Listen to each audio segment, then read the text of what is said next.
प्राचीन भारत पर विदेशी आक्रमण। भारत पर सबसे पहला आक्रमण हकमनी वंश था। ईरान से आया था।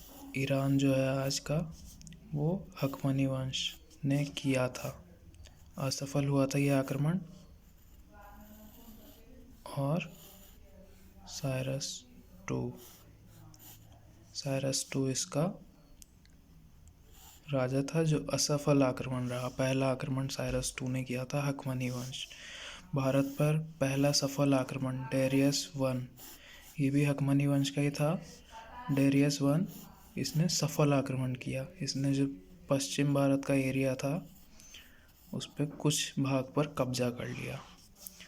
हकमनियों के आक्रमण से पश्चिमोत्तर भारत में दाईं से बाईं ओर लिखी जाने वाली खरोष्ठी लिपि का विकास हुआ।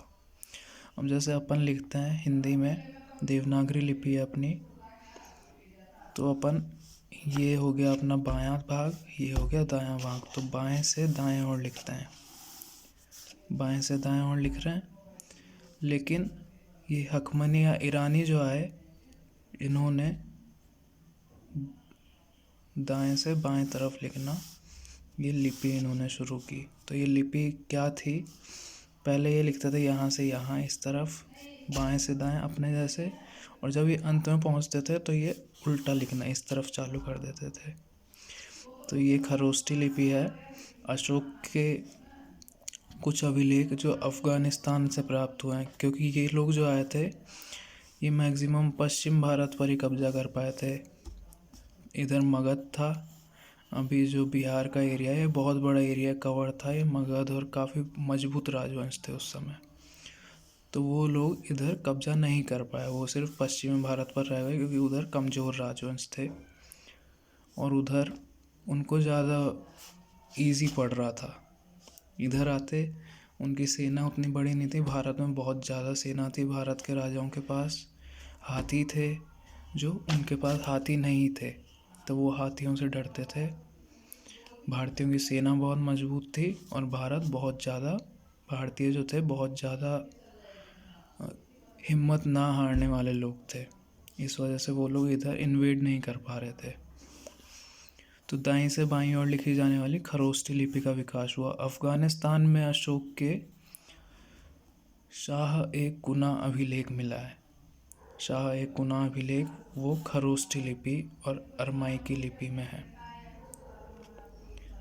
पश्चिमी भारत में खरोष्ठी लिपि के और भी अभिलेख मिले हैं जो पाकिस्तान से मिले हैं। शाहबाजगढ़ी और मनसेहरा अभिलेख वो भी खरोष्ठी लिपि में है, जहाँ तक मुझे पता है। अरमाइक लिपि व अभिलेख लिखने का प्रसार, तो ये लोग जो आए, ये अरमाइक लिपि भी खरोष्ठी लिपि जैसी ही है। वह अभिलेख लिखने का प्रसार हुआ। अभिलेख लिखना इन्होंने सिखाया भारतीयों को।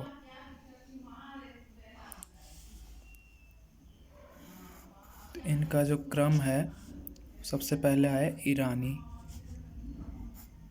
ये हकमनी वंश वाले।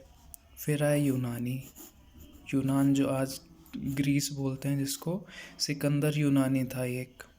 ग्रीस बोलते हैं जिसको, ग्रीक लोग थे। इंग्लिश का जो प्रचार प्रसार हुआ, ज़्यादातर इंग्लिश जो बेस्ड है, वो ग्रीक लैंग्वेज जो थी इनकी, रोमन एम्पायर बोलते हैं, वो भी ग्रीक का ही था।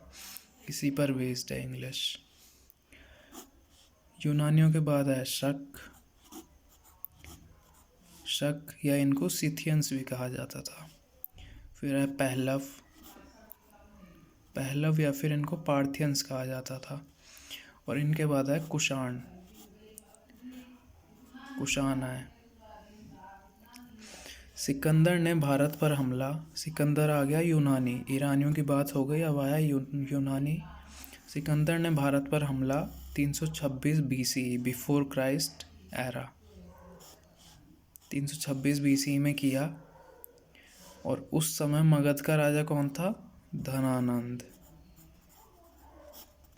ठीक है, धनानंद, जिसको चंद्रगुप्त मौर्य आगे मारेगा और मौर्य वंश की स्थापना करेगा।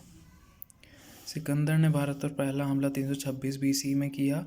ये यूनानी था और इसने ये जो हमला हुआ ये पोरस इसमें राजा था, पंजाब का बहुत ताकतवर राजा था, उसको हराया था सिकंदर ने। पोरस के बारे में कहा जाता है कि वो 7 फीट ऊंचा राजा था और सिकंदर उसके सामने बहुत छोटा दिखता था। सिकंदर ने पोरस के साथ झेलम नदी के तट पर हाइडेस्पीस का युद्ध लड़ा। हाइडेस्पीस का युद्ध, सिकंदर वर्सेस पोरस। सिकंदर ने 2 नगरों की स्थापना की, निकैया और बहुकेफला। निकैया नगर जो था ये जीत की उपलब्धि में की।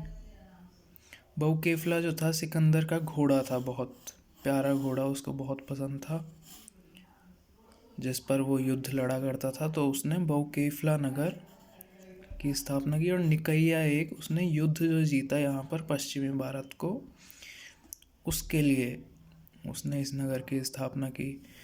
तो सिकंदर की पश्चिमोत्तर विजय से प्रांतों में एकीकरण हुआ।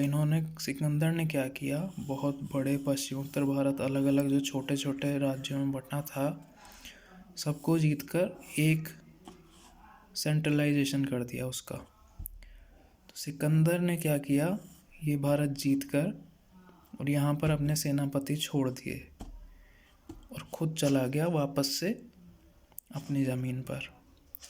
तो वापस फिर वो जो छोड़कर गया उनका शासन आगे चालू होता है, धीरे धीरे वो राजा बन गए।